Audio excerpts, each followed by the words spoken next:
एक सेंटीमेंट होता है कि जिस राज्य का उम्मीदवार राष्ट्रपति या उपराष्ट्रपति का उम्मीदवार होता है तो उस राज्य में जो विपक्षी पार्टियां होती हैं वो भी उसको वोट कर देती हैं। तो उसको काउंटर करने के लिए ऐसा लगा था कि शायद तमिलनाडु से ही कोई नाम आवे, और ऐसा कहा जा रहा था कि स्टालिन ने कुछ नाम प्रपोज भी किए थे। जब भी कोई इस्तीफ़ा होगा या किसी कारण से वो वैकेंसी होगी अगर इन केस ऑफ डेथ भी, तो वो रिमेनिंग पीरियड के लिए नहीं होता है, वो फिर अगले 5 वर्षों के लिए होगा।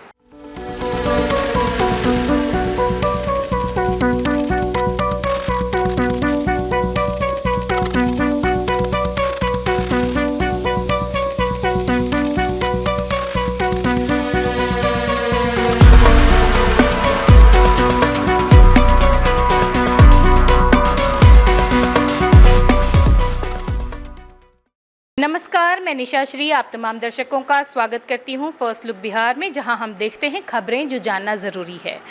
दर्शकों, हम काफ़ी दिनों से इंतज़ार कर रहे थे कि आपके सामने ये खबर लेकर के आएँ कि उपराष्ट्रपति चुनाव के उम्मीदवार कौन हैं। एनडीए की तरफ से तो उपराष्ट्रपति के उम्मीदवार की घोषणा कल परसों में हो चुकी थी और हम इंतज़ार कर रहे थे कि जो विपक्ष यानी कि इंडिया गठबंधन है उनकी तरफ से भी उनके उम्मीदवार हो जाएं, ताकि हम एक सामरिक आंकलन और आपको जो पूरी उपराष्ट्रपति के चुनाव का जो पूरा कार्यक्रम होता है, किस तरह से उनका चुनाव किया जाता है, इस बारे में आपको एक जानकारी दें। तो आज जब इंडिया गठबंधन ने भी बता दिया है कि उनके उपराष्ट्रपति के उम्मीदवार कौन होंगे, तब लाजमी होता है कि अब हम आपको पूरी प्रक्रिया के बारे में जानकारी दें। और ये जानकारी देने के लिए हमारे साथ स्टूडियो में उपस्थित हैं हमारे राजनीतिक विश्लेषक प्रोफेसर अरुण कुमार सिंह। तो सबसे पहले इसी सवाल से शुरू करेंगे कि कौन कौन से हैं कैंडिडेट और क्या क्या प्रक्रिया होगी। देखिए, ऐसा है कि जो उपराष्ट्रपति हमारे जगदीप धनखड़ थे और उनके स्वास्थ्य कारणों से इस्तीफे के बाद उपराष्ट्रपति का चुनाव होना है। और उपराष्ट्रपति का चुनाव इसलिए भी ज़्यादा महत्वपूर्ण है संसदीय शासन व्यवस्था में, क्योंकि संसद का जो उच्च सदन है जिसको हम राज्यसभा कहते हैं, उस राज्यसभा का सभापति उपराष्ट्रपति ही होते हैं। तो राज्यसभा की पूरी कार्यवाही को चलाने की जिम्मेवारी सभापति की होती है और उनको मदद करने के लिए उपसभापति भी होते हैं और फिर पैनल भी बनता है जो लोग समय समय पर सभापति का काम करते हैं। इसलिए सभापति का पद जो है वो संसदीय शासन व्यवस्था के लिए बहुत ही महत्वपूर्ण हो जाता है। और उपराष्ट्रपति तो है ही हैं, वो तो एक महत्वपूर्ण पद है ही है। मुख्य रूप से अभी तक जो सूचना है उसमें 2 ही उम्मीदवार के नाम आए हैं। जैसा कि आपने सही कहा कि 2 दिन पहले एनडीए ने, राष्ट्रीय जनतांत्रिक गठबंधन है, उसने अपने उम्मीदवार के नाम की घोषणा कर दी। और आज जो इंडी गठबंधन है, जो विपक्ष का गठबंधन है, उसने भी अपने उम्मीदवार की घोषणा कर दी है। और ऐसा लगता है कि यही 2 उम्मीदवार मैदान में रहेंगे, क्योंकि इसमें आप सब लोगों को मालूम है कि इसमें लोकसभा और राज्यसभा के सभी निर्वाचित और मनोनीत सदस्य इस चुनाव में भाग लेते हैं और उसमें कम से कम 20 प्रस्तावक की ज़रूरत पड़ती है। तो नेचुरली कोई इंडिपेंडेंट कैंडिडेट चाहेगा कि हम खड़े हो जाएं तो उसको प्रस्तावक ही नहीं मिलेगा और उसका नॉमिनेशन होगा वो रद्द हो जाएगा। इसलिए ऐसा लग रहा है कि ये ही 2 उम्मीदवार अब मैदान में रह जाएंगे। हालांकि कुछ कहा नहीं जा सकता है, ऐसा कहा जा रहा है और जो सूचना आ रही है उसमें है कि जो सत्ताधारी गठबंधन है एनडीए, वो प्रयासरत है कि सभी लोगों से, उसने कांग्रेस से भी बात की है और दूसरी जो पार्टियां हैं विपक्ष में उनसे भी बात की है और वो चाहती है कि उपराष्ट्रपति को सर्वसम्मति से चुन लिया जाए। लेकिन अब ऐसा लगता है, चूँकि अब कैंडिडेट की घोषणा भी हो गई है, तो अब ऐसा लगता है कि शायद ऐसा नहीं हो। हालांकि अभी 25 अगस्त तक का समय है कि अगर दावेदारी वापस करना है। नॉमिनेशन, अभी तो नॉमिनेशन भी प्रारंभ हो गया हुआ है और 21 अगस्त अंतिम दिन है नॉमिनेशन का। तो 21 अगस्त को पता चल पाएगा कि यही 2 उम्मीदवार रह गए या एक ही उम्मीदवार रह गए या और उम्मीदवार बढ़ गए, ये पता 21 को चलेगा। और उसके बाद जब नाम वापस लेने की तिथि होगी तो उस समय तक तो इंतज़ार करना ही पड़ेगा। अब हम लोग देखें कि ये जो 2 उम्मीदवार हमारे हैं उनकी पृष्ठभूमि क्या है। तो जैसा कि एनडीए उम्मीदवार के बारे में हम जान रहे हैं कि उनका नाम चंद्रापुरम पोनुस्वामी राधाकृष्णन है और सीपी राधाकृष्णन उनको कहा जाता है और अभी वर्तमान में वो महाराष्ट्र के राज्यपाल हैं। महाराष्ट्र के राज्यपाल बनने के पहले वो झारखंड और तेलंगाना और पुडुचेरी के लेफ्टिनेंट गवर्नर भी रह चुके हैं। तो इस तरह से उनका कार्यकाल राज्यपाल के रूप में लंबे समय से चल रहा है, लेकिन वो तमिलनाडु के रहने वाले हैं और भारतीय जनता पार्टी के सक्रिय वरिष्ठ सदस्यों में से रहे हैं और राष्ट्रीय स्वयंसेवक संघ से उनका जुड़ाव 16 वर्ष की उम्र में ही हो गया था और वो राष्ट्रीय स्वयंसेवक संघ के स्वयंसेवक के रूप में भी कार्य कर चुके हैं। यही नहीं, यूनाइटेड नेशंस ऑर्गेनाइजेशन जो न्यूयॉर्क में है अमेरिका के, वहाँ के 58वें अधिवेशन को इन्होंने भारतीय डेलीगेट्स के रूप में संबोधित भी किया है और लोकसभा में तमिलनाडु का जो कोयम्बटूर जगह है, उस कोयम्बटूर से वो 2 बार लोकसभा के सदस्य भी निर्वाचित हुए हैं और लोकसभा के सदस्य होने के नाते जो लोकसभा की विभिन्न इम्पोर्टेंट समितियां होती हैं उसके भी सदस्य रहे हैं। तो इस तरह से इनका राजनीतिक जीवन काफ़ी एक लंबा राजनीतिक जीवन इनका है और ये मैनेजमेंट की पढ़ाई उन्होंने पूरी की हुई है और एक बहुत ही सौम्य हैं, मृदुभाषी हैं और बातों को बिल्कुल शांत ढंग से सुनने वाले लोगों में से हैं। जैसा कि इधर हम लोग हाल के वर्षों में सुन रहे थे कि राष्ट्रीय स्वयंसेवक संघ का मानना है कि जो की पोस्ट है, जो प्रमुख पोस्ट हैं, वो राष्ट्रीय स्वयंसेवक संघ के पृष्ठभूमि से आने वाले लोगों को दिया जाना चाहिए। तो ऐसा लगता है कि कहीं ना कहीं मोदी सरकार ने या बीजेपी सरकार ने, एनडीए सरकार ने ये राष्ट्रीय स्वयंसेवक संघ को भी प्रसन्न रखने की कोशिश की है। हालांकि इनके बारे में ये भी कहा जाता है कि कोई बहुत राष्ट्रीय स्वयंसेवक संघ से बहुत इनकी निकटता हाल के दिनों में नहीं रही है। दूसरी बात, क्या महत्वपूर्ण बात है इनके साथ, ये तमिलनाडु के हैं और दक्षिण के राज्यों में कर्नाटक में भारतीय जनता पार्टी कई बार सरकार बना चुकी है और वहाँ का जो लिंगायत समाज है जिसके लीडर येदुरप्पा हैं, वो भारतीय जनता पार्टी के पिलर हैं। हालांकि आज वो अब उन बुढ़ापे के कारण अब वो मेन स्ट्रीम से धीरे अलग हो गए हुए हैं, लेकिन आज भी लिंगायत समाज में भारतीय जनता पार्टी का ज़बरदस्त प्रभाव कर्नाटक में है और कर्नाटक में 2 ही प्लेयर हैं, या तो कांग्रेस है और नहीं तो भारतीय जनता पार्टी है।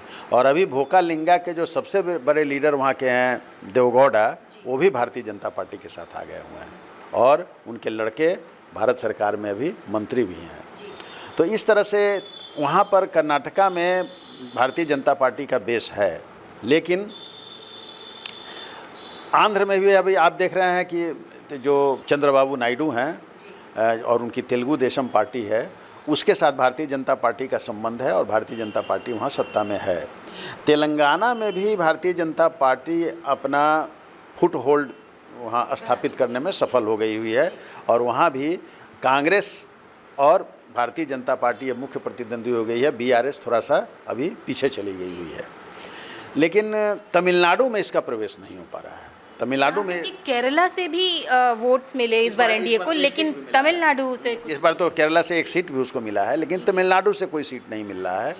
और तमिलनाडु में कांग्रेस के अवसान के बाद वहाँ की जो द्रविड़ पार्टियां हैं, जो बढ़ते बढ़ते अन्ना डीएमके और डीएमके अब मुख्य रूप से रह गई हुई है और अन्ना डीएमके भी कमज़ोर पड़ी है जयललिता के निधन के बाद से, और वहाँ भी 2 लीडर हैं, उनके बीच में भी संघर्ष चल रहा है, पनीर सेल्वम में और पलानीस्वामी में। तो इस तरह से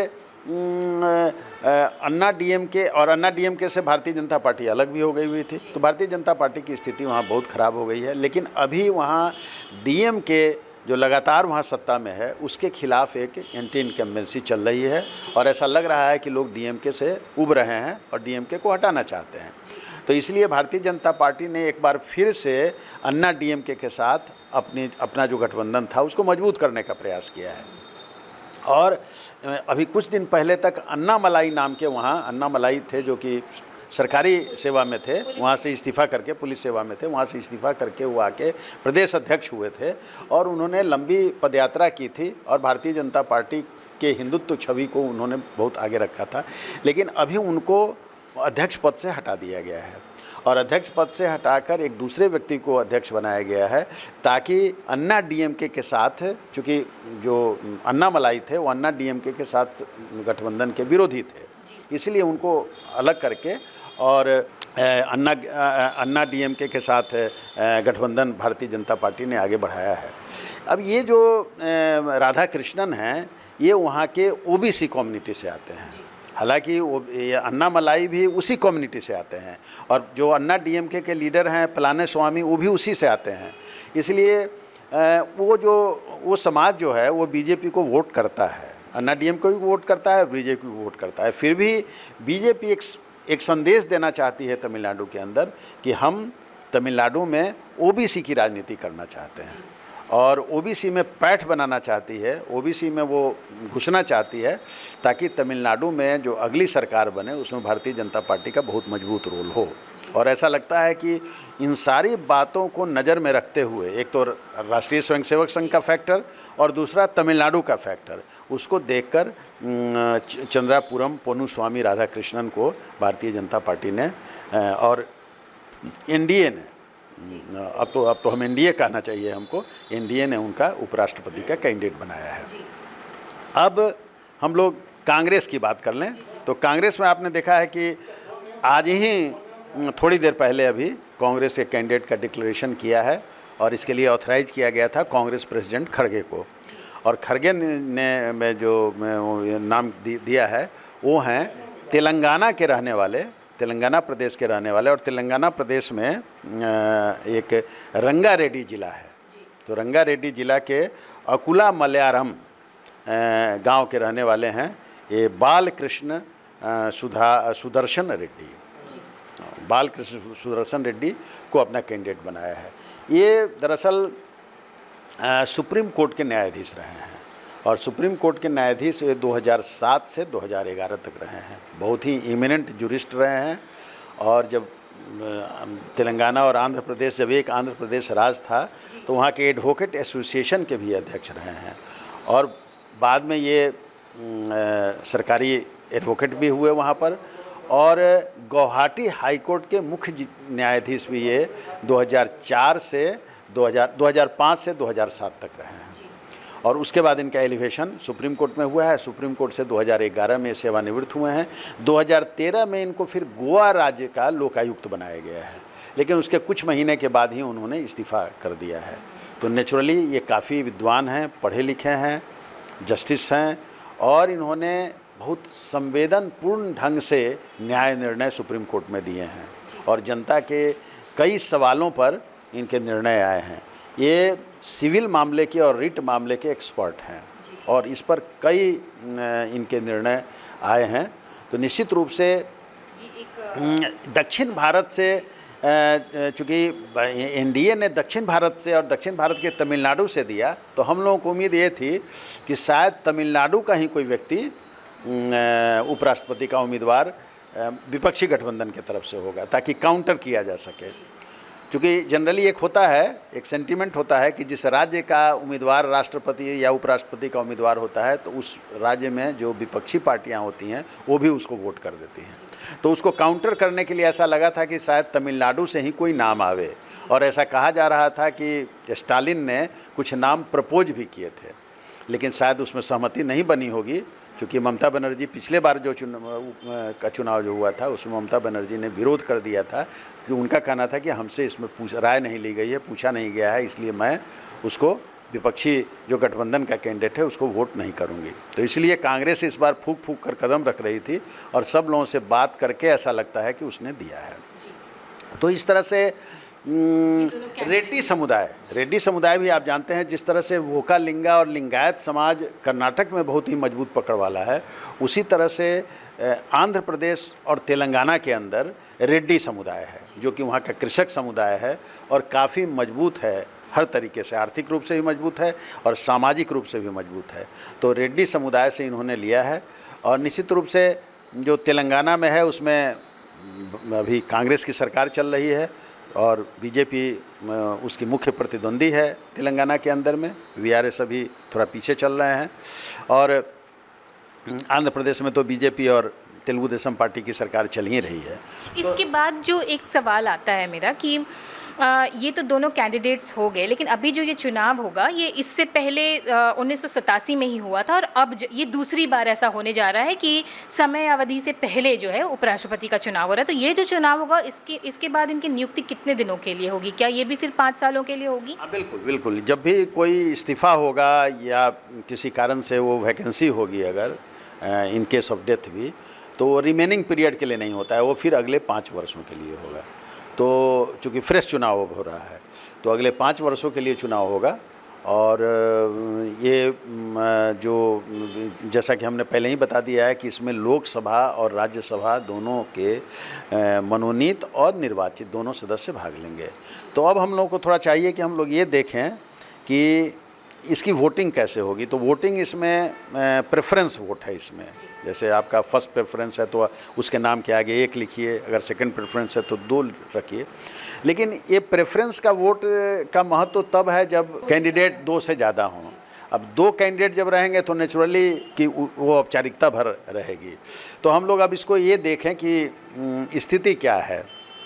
तो आप सब लोग जानते हैं कि लोकसभा की जो सदस्य संख्या है उसमें 293 एनडीए के लोग हैं, 293, और 234 विपक्षी गठबंधन, जिसको इंडिया गठबंधन या इंडी गठबंधन हम लोग कहते हैं, वो 234 है। तो यहाँ लोकसभा में भी मेजोरिटी है तभी तो सरकार चल रही है।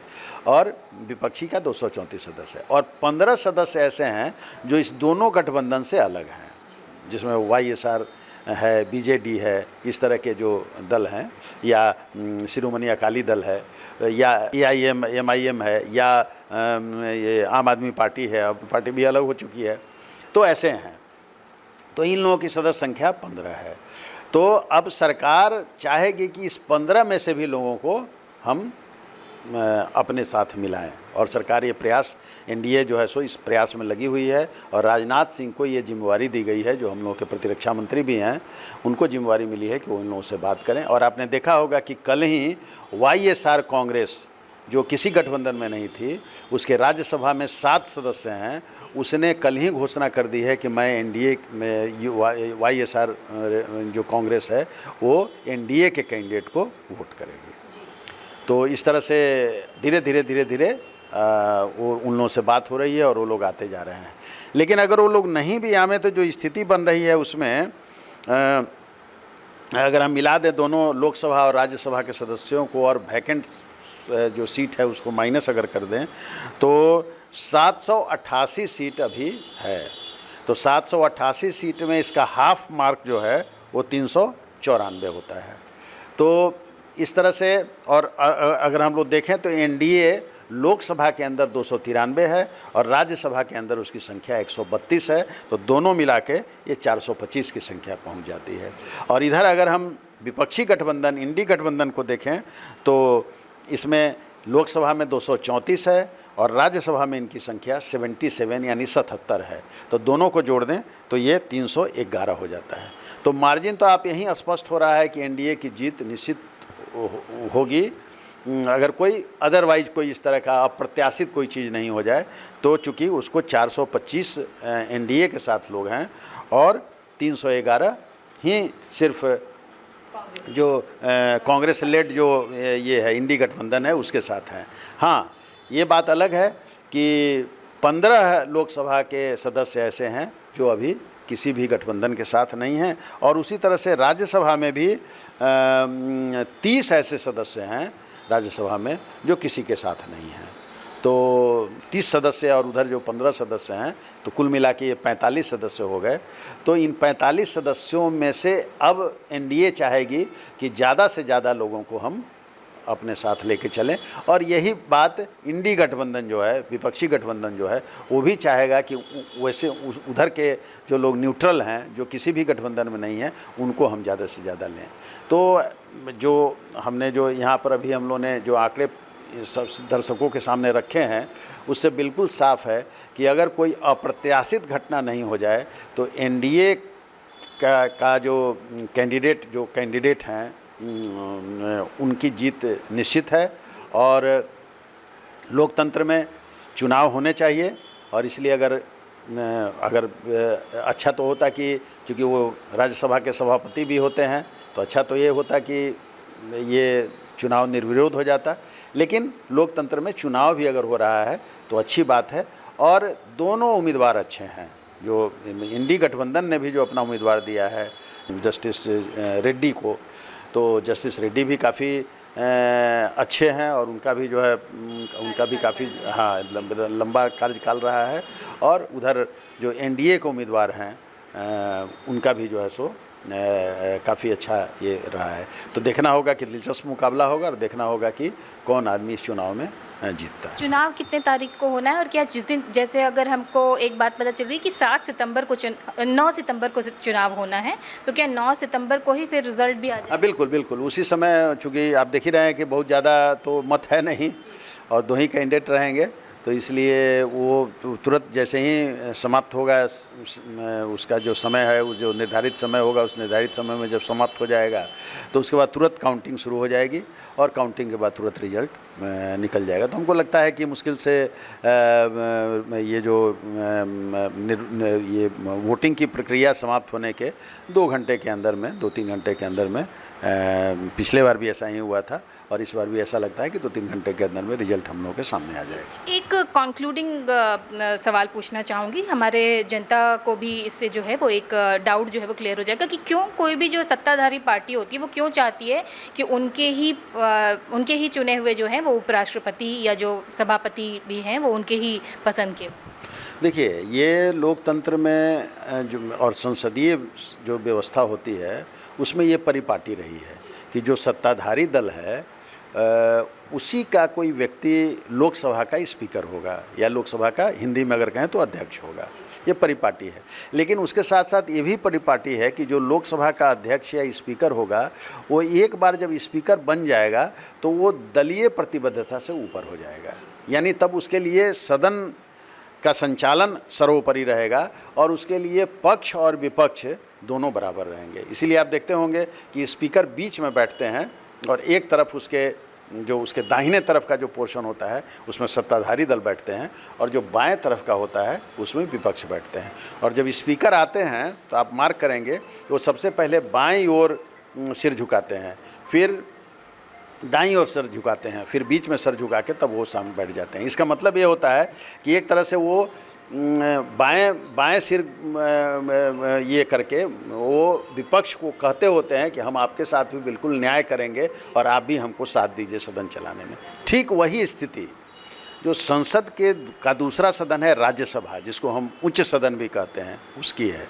और उसमें भी जो सभापति होते हैं उनको भी लोकसभा के स्पीकर की तरह उनको पूरे सदन की कार्यवाही को चलाना होता है, और बहुत निरपेक्ष ढंग से उनको चलाना होता है।